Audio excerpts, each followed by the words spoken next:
Good morning, Senior Pride here. This morning I'm going to talk about something that we all worry about, that our children and our grandchildren sometimes have to deal with as caregivers: dementia. It's an important point, and it's an important issue, and it can't be ignored. I'm going to specifically talk about causes and ways that we can reduce the risk, because ways that we can reduce the risk are so very important. First of all, the big one: genetics. As much as we like to think we can just completely avoid those, we can't. There is a genetic component to most forms of dementia. For instance, I come from a family with two grandmas who had dementia, a mother who had dementia. One of my grandfathers lived I believe, a fairly long life, and nothing ever showed up. The other grandfather died when he was not much older than me, if I recall correctly, from a heart condition.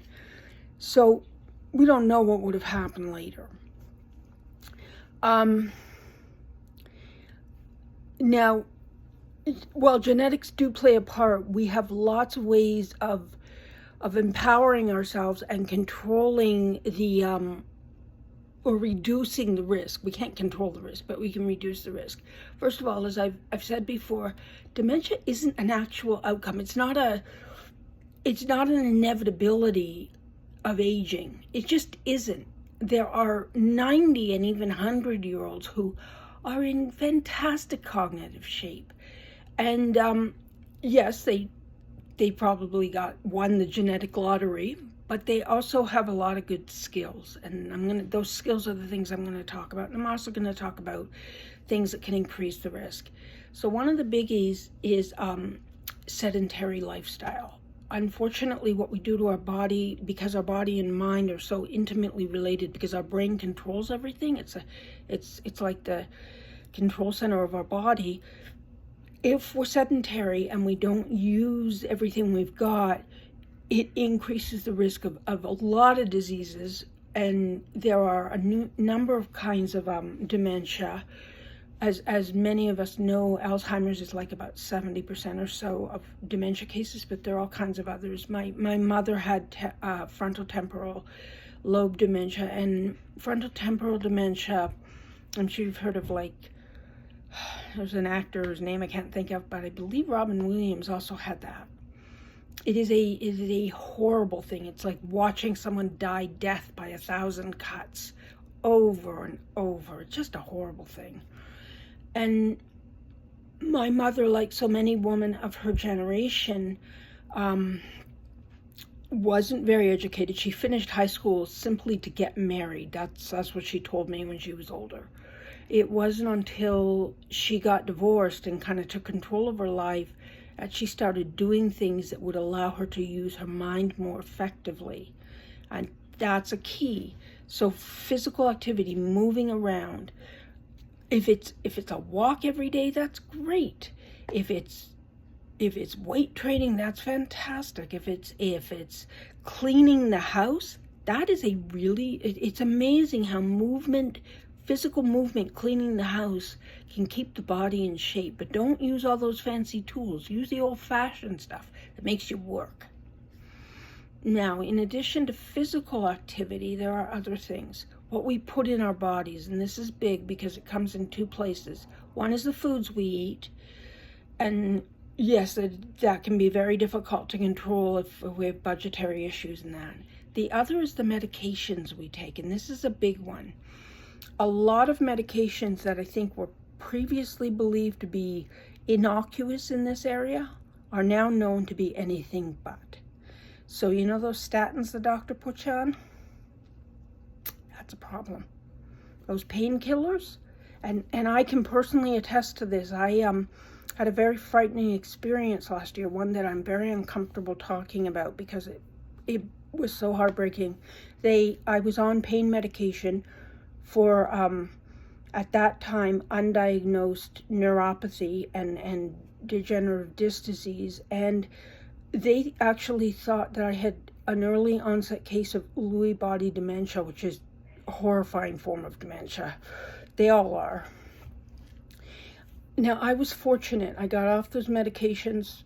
I didn't suffer any permanent damage, as far as we can tell, although I would say my short-term memory may be a touch less effective than it used to be.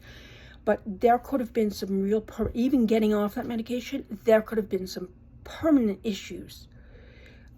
The medications that we take to help us have so many side effects. So anything that affects, for example, the chemical reactions in the brain, and that's basically every medication we take. Anything that impacts, like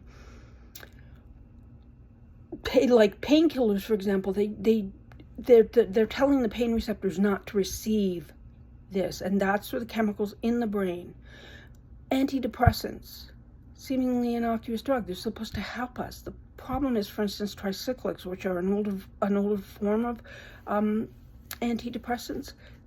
They can lead to some very significant permanent effects. So if you need to take an antidepressant, talk to your doctor, lowest dose, look at alternatives. If you're on tricyclics, really work for alternatives, because these medications do have long-term effects.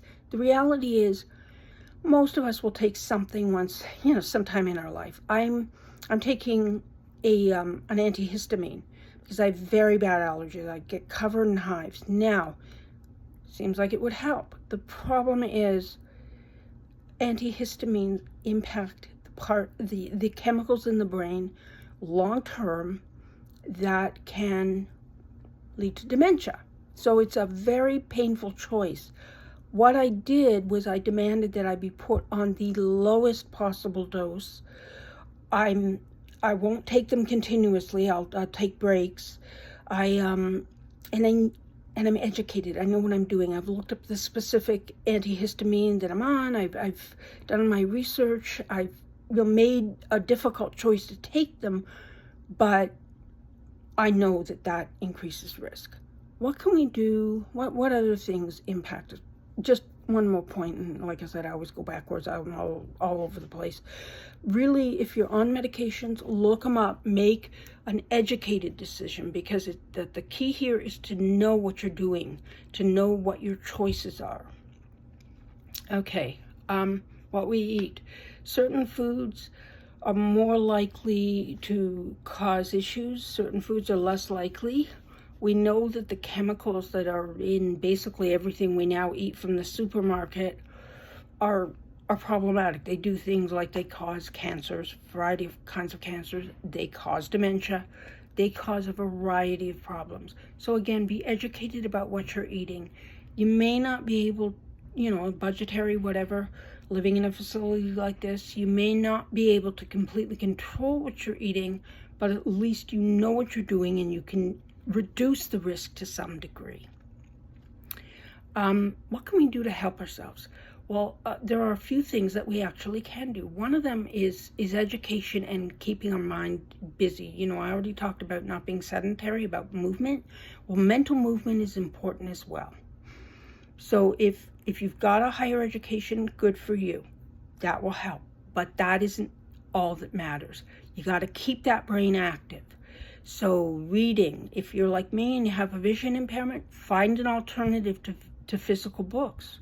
If you can get large print big enough, use it. If you can access something like a Kindle or a Kobo or whatever, get them, because you can add accessibility features that will allow you to access reading material. And it is very, very important to keep that brain active.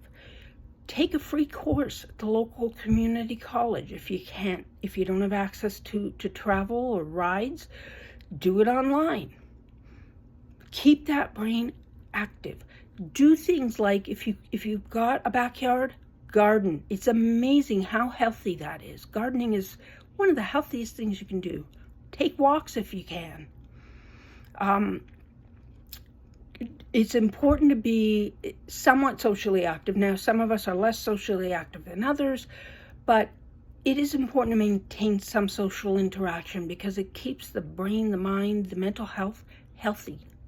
So if, you may only have a couple of friends, but interact with them, enjoy them, communicate, talk, learn about the politics in your area. If you're like me and you're obsessed with politics, go for it. Get online and join community events. Anything that you can do to keep that mind active, that is so important, and it really does reduce the risk.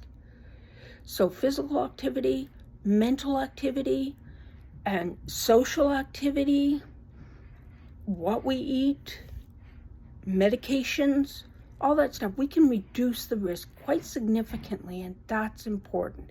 We live in an era where a few multi-corps own everything, and they'll do things like they'll put a lot of chemical additives, a lot of fake stuff, non-edible stuff in our food, causes us to have health issues. And then the same companies own the big pharma, and they'll place us on these medications that then in turn cause us to develop dementia, and then they run the treatment centers, and you get where I'm going with this.